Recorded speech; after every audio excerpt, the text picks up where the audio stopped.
राज्याच्या अर्थसंकल्पात शेतकऱ्याचे कर्जमाफी नाही, मात्र आश्वासनाशिवाय पदरात काहीच नाही.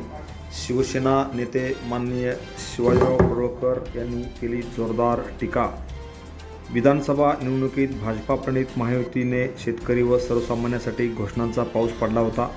त्या घोषणांमुळे महायुतीला भरघोस मतदान महाराष्ट्रात मिळाले होते. मात्र आता सत्तेवर येताच या सत्ताधाऱ्यांना शेतकरी व सर्वसामान्यांचा विसर पडलेला दिसून येत आहे.